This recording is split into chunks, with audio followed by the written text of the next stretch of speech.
فرق بین الحق والباطل، عمر وہ عمر ہے جس نے حق اور باطل میں فرق کر کے دکھا دیا، اس لیے یہ فاروق ہے، اس نے حق اور باطل میں فرق کر کے دکھایا، یہ فاروق ہے۔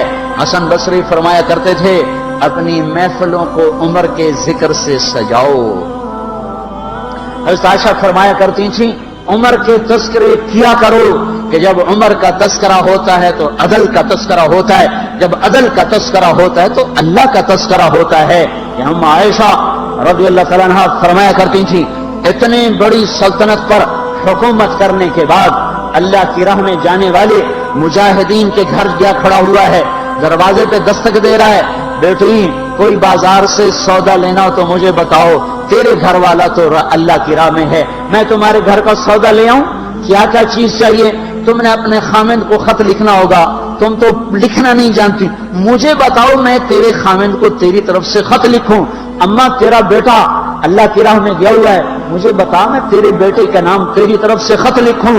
اتنی بڑی جس کے سامنے قیصر اور کسرا زیر و زبر ہو گئے، کج کلا، وہ زمین میں جاتے تہ خاک میں وہ سارے ہیرے لال جواہر، وہ زمین میں لوٹ پوٹ کرنے والا، کسرا کے تخت کو توڑنے والا اور روم کی طاقت کو توڑنے والا، آل ساسان کی طاقت کو توڑنے والا اور نوشیروان کے خزانے مدینے میں لانے والا اور خسرو پرویز کے خزانے مدینے میں لانے والا اور رومت الکبرى کے خزانے مدینے میں لانے والا خود اپنے کرتے میں 14 پیوند لے کے چل رہا ہے۔ 14 پیوند کے ساتھ کرتا ہے، مہینے میں 1 دن گوشت کھاتے تھے، وہ روٹی کھاتے تھے کہ عام آدمی حلق کے نیچے نہیں لے جا سکتا تھا۔ ہے سال کی ابتدا اس شخص کی شہادت سے ہوتی ہے جس کو اللہ نے وہ عزت دی۔ آپ نے کہا میرے 2 وزیر آسمان میں، 2 وزیر زمین میں، آسمان پہ جبریل اور میکائیل میرے وزیر ہیں، زمین پر ابو بکر اور عمر میرے وزیر ہیں۔ آپ فرمایا کرتے تھے ابو بکر عمر اگر کسی بات پہ جمع ہو جائیں تو میں ان کے مشورے کے خلاف کبھی نہ کروں گا۔ ابو بکر تیری مثال ابراہیم کی ہے، عمر تیری مثال نوح علیہ السلام کی ہے، ابو بکر تیری مثال عیسیٰ علیہ السلام کی ہے، عمر تیری مثال موسیٰ علیہ السلام کی ہے۔ آپ مسجد میں آئے، آپ کے دائیں طرف ابو بکر تھے، بائیں طرف عمر تھے، آپ اندر آئے اور کہا دیکھو اسی طرح قیامت کے دن ہم اٹھیں گے کہ میرے دائیں طرف ابو بکر ہوگا، میرے بائیں طرف عمر ہوگا اور ہم ہاتھوں میں ہاتھ دیے ہوئے اٹھائے جائیں گے۔ اور ایک حدیث میں آتا ہے اور میرے قدموں سے بلال کو اٹھایا جائے گا جو نکلتے ہی اذان دے گا۔ جس کے اسلام لانے نے اسلام کو اونچا کیا، جس کے اسلام لانے نے باطل کو پست کیا، جن راہوں سے عمر گزر جائے شیطان وہ راہیں چھوڑ دیتا تھا۔ عرفات کا میدان تھا، 1.25 لاکھ مقدس ہستیاں سامنے ہیں۔ میرے نبی نے فرمایا اس وقت میرا اللہ میرے سب صحابہ پہ فخر کر رہا ہے اور عمر بن خطاب پہ خاص طور پہ فخر کر رہا ہے، خاص طور پہ فخر ہو رہا ہے، عمر بن خطاب پہ خاص طور پہ فخر ہو رہا ہے۔ میرے بعد کوئی نبی ہوتا عمر ہوتا۔ عمر میں نے رات جنت میں محل دیکھا، ایک اینٹ موتی کی، ایک یاقوت کی، ایک زمرد کی۔ میں نے پوچھا یہ کس کا ہے؟ کہا گیا ایک قریشی کا ہے۔ میں نے کہا میں قریشی ہوں، اتنا خوبصورت محل ہے، میرا ہی ہوگا۔ جب جانے لگا تو فرشتے نے کہا یہ آپ کے غلام عمر بن خطاب کا ہے۔ وہ کیا مبارک لوگ ہیں کہ جنہیں نبی کے گھر میں قبر نصیب ہو، ایک طرف ایک ساتھی، ایک طرف دوسرا ساتھی، جن کو نبی کے 2 پہلوؤں میں جگہ ملی ہو۔ وہ کیسی عظیم ہستیاں اتنی بڑی سلطنت کا مالک اور اتنے بڑے عدل کی نشانی بن کر مدینے میں مسجد میں بیٹھے رو رہے ہیں۔ امیر المومنین کیوں رو رہے ہو؟ کہا دجلہ کے کنارے کتا بھی پیاسا مر گیا تو پوچھ تو عمر کی ہوگی، فرات کے کنارے کتا بھی پیاسا مر گیا تو پوچھ تو عمر کی ہوگی۔ راتوں کو پہرے دیے جا رہے ہیں، راتوں کو خبرگیری کی جا رہی ہے۔ مدینے کے باہر ایک خیمہ ملتا ہے، چند بچے ملتے ہیں جو رو رہے ہیں. ایک عورت ہانڈی چڑھا کے ڈوئی پھیر رہی ہے. پوچھتے ہیں بہن یہ بچے کیوں رو رہے ہیں؟ کہ یہ بھوک سے رو. ہانڈی میں کیا ہے؟ پانی. کچھ بھی نہیں. کیوں چڑھایا ہوا ہے؟ بہلانے کے لیے. سو جائیں گے روتے روتے. میرا اور عمر کا اللہ کے ہاں فیصلہ ہوگا. تو عمر کی ہچکیاں بن گئی کہ عمر کو بہن تیرے حال کی کیا خبر؟ کہ پھر ہمارا بادشاہ کیوں بنا ہے؟ اگر ہمارے حال کی خبر نہیں لیتا تو ہمارا خلیفہ کیوں بنا ہے؟ پر لگ گئے. بیت المال سے سامان نکالا, بوری بھری, سر پہ اٹھائی, کمر پہ اٹھائی. غلام اسلم نے کہا میں اٹھاؤں؟ کہ قیامت کے دن بھی میرا وزن تو اٹھائے گا. اسی طرح بھاگے ہوئے آئے. پنیر نکالا, آٹا نکالا, گھی نکالا, شہد نکالا, ڈال کے ہانڈی میں نیچے آگ, خود دھواں گیلی لکڑیوں میں پھونکے مار مار مار آگ جلائی. حلوہ تیار کیا, پھر پلیٹوں میں ڈال ڈال کے بچوں کو کھلایا. وہ عورت کہنے لگی کاش عمر کی بجائے تو خلیفہ ہوتا. تو یہ نہیں کہا کہ میں ہی عمر ہوں, میں ہی عمر ہوں. فرمایا جب کل تو امیر المومنین سے ملے گی تو مجھے بھی وہیں دیکھ لے گی, مجھے بھی وہیں پا لے گی. پھر وہاں بیٹھ کے دیکھتے رہے. اٹھ کے چل دیے. بچے ہنسنے لگے, کھیلنے لگے. تو اپنے غلام سے فرمایا میں نے انہیں روتا دیکھا تھا, میرا جی چاہا میں انہیں ہنستا بھی دیکھوں. 22 لاکھ مربع میل پہ اسلام پھیلا کر حکومت اس سے بھی بڑے علاقے میں لوگوں نے کی. چنگیز نے اس سے زیادہ فتوحات کی, محمود غزنوی نے اس سے زیادہ کی, سکندر تیمور نے اس سے زیادہ کی.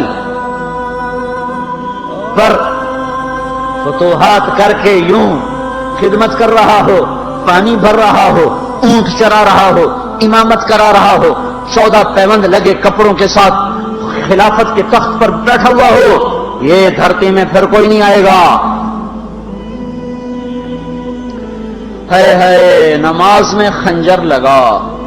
نماز پڑھاتے ہوئے 27 ذوالحج, 27, 28, 29 یکم کو انتقال ہوا. یکم محرم موت کے آثار گہرے نظر آئے. بیٹے کو بلایا کہ بیٹا جاؤ اما عائشہ سے پوچھ کے آؤ کہ عمر اپنے ساتھیوں کے ساتھ دفن ہونے کی اجازت چاہتا ہے. امیر المومنین کے لقب سے بات نہ کرنا, عمر کہنا. عمر اب میں امیر المومنین نہیں رہا. جب وہ پوچھنے گئے تو حضرت عائشہ رو رہی تھیں. انہوں نے عرض کی اما جان میرا باپ اپنے ساتھیوں کا پڑوس چاہتا ہے. انہوں نے فرمایا یہ جگہ تو میں نے اپنے لیے رکھی تھی, لیکن اگر عمر چاہتے ہیں تو ان کو مجھ پر فضیلت ہے, میں ان کے لیے دستبردار ہوں. انہوں نے واپس آ کر خوشخبری سنائی, مبارک ہو اجازت مل گئی. کہ نہیں شاید میرے شرم میں اجازت دی ہو, جب مر جاؤں تو مجھے دوبارہ دروازے کے سامنے رکھ کر پھر جا کے پوچھنا, اس وقت اجازت ملے تو پھر لے جانا, ورنہ مجھے بقی کی طرف لوٹا دینا. اتنے میں حضرت علی آئے, پریشان دیکھا. عمر کیوں موت سے ڈر گئے؟ کہ نہیں موت کے بعد کی گھاٹی سے ڈر رہا ہوں. کہ ڈرو نہیں, میرے ان کانوں نے سنا ہے اور اتنی دفعہ سنا ہے کہ میں گن نہیں سکتا کہ اللہ کے نبی فرمایا کرتے تھے ابو بکر اور عمر جنت کے بڑی عمر کے لوگوں کے سردار ہیں. آپ نے فرمایا تو اس بات کی گواہی دے گا؟ کہ میں بھی دوں گا, میرا بیٹا حسن بھی دے گا. امام حسن بھی ساتھ ہے. کہ میں بھی دوں گا, میرا بیٹا حسن بھی گواہی دے گا. پھر بھی ہے جو جنت کی بشارتیں لیے ہوئے ہیں, 10 مبشرہ. ابو بکر جنتی, عمر جنتی, عثمان جنتی, علی جنتی, طلحہ جنتی, زبیر جنتی, ابو عبد الرحمن بن عوف جنتی, ابو عبیدہ بن جراح جنتی, سعید بن زید جنتی. آپ نے نام لے کر گنے, نام لے کر گن کر کہا سنو ابو بکر جنتی ہے, عمر جنتی ہے, عثمان جنتی ہے, علی جنتی ہے, طلحہ جنتی ہے, زبیر جنتی ہے, سعد بن ابی وقاص جنتی ہے, عبد الرحمن بن عوف جنتی ہے, ابو عبیدہ بن جراح جنتی ہے, سعید بن زید جنتی ہے. میں ان سے راضی ہوں, لوگوں ان کا حق پہچانو, میں ان سے راضی ہوں, میں ان سے راضی ہوں. پھر آپ نے فرمایا اگر تم نے ان کے بارے میں کسی ایک کے بارے میں بھی دل میں بغض لے کر مر گئے, اور تم نے اتنی بندگی کی تھی کہ سوکھ کے کانٹا ہو گئے تھے, روزے اتنے رکھے تھے کہ پیٹ کمر کو لگ گیا تھا, سجدے اتنے کیے تھے کہ تمہارے ماتھے اور گھٹنوں پر پتھروں جیسے نشان پڑ گئے تھے. اتنا کچھ کر کے ان 10 میں سے کسی ایک کا بغض لے کر اگر تم مر گئے تو اللہ تمہیں منہ کے بل جہنم میں گرا دے گا. لوگوں میں ان سے راضی ہوں, ان کا حق پہچانو. جن کو اللہ بھی رضا کے پروانے دے رہا ہو, جن کو اللہ کا رسول رضا کے پروانے دے رہا ہو, جن کو وزارت کا شرف مل چکا ہو, نبی کے پہلو میں قبر جن کی بننے کا اعلان ہو چکا ہو, وہ موت پر کیا کہہ رہا ہے؟ موت پہ کیا کہہ رہا ہے؟ اپنے بیٹے سے کہا میرا سر زمین پہ ڈال دے. ان کی گود میں سر تھا عبداللہ بن عمر, تو انہوں نے گود سے ہٹا کر پنڈلی پہ رکھ لی, یہاں رکھ لی. چلے گئے, کیا کہہ رہا ہوں, کیا کہہ رہا ہوں, سنتے نہیں ہو, زمین پہ ڈال دو. تو انہیں زمین پہ ڈالا تو اپنے چہرے کو مٹی میں رکھ دیا اور ایسے ملنے لگے اور کہنے لگے اے میرے رب, اگر تو نے عمر کو معاف نہ کیا تو عمر ہلاک ہو جائے. ویل لک یا عمر ولعمک ان لم یغفر لک ربک. عمر تیری ہلاکت ہے اگر تیرے رب نے تجھے معاف نہ کیا. یہ کہتے کہتے کہتے جان دے دی. 22 لاکھ مربع میل میں اسلام کو زندہ کرنے والا, این حالت نماز میں زخم کھا کے گرنے والا, مطلوب مصطفیٰ, وزیر مصطفیٰ, جنت کی خوشخبریاں لے کر پھر موت پر یوں کہہ رہا ہو اللہ تو نے معاف نہ کیا تو میرا کیا بنے گا.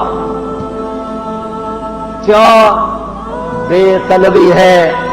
ان کے بیٹے خلافت کے اہل, ان کے بہنوئی سعید بن زید 10 مبشرہ میں سے دونوں کے نام کاٹ دیے کہ یہ 6 ہیں جن سے اللہ کا رسول راضی تھا.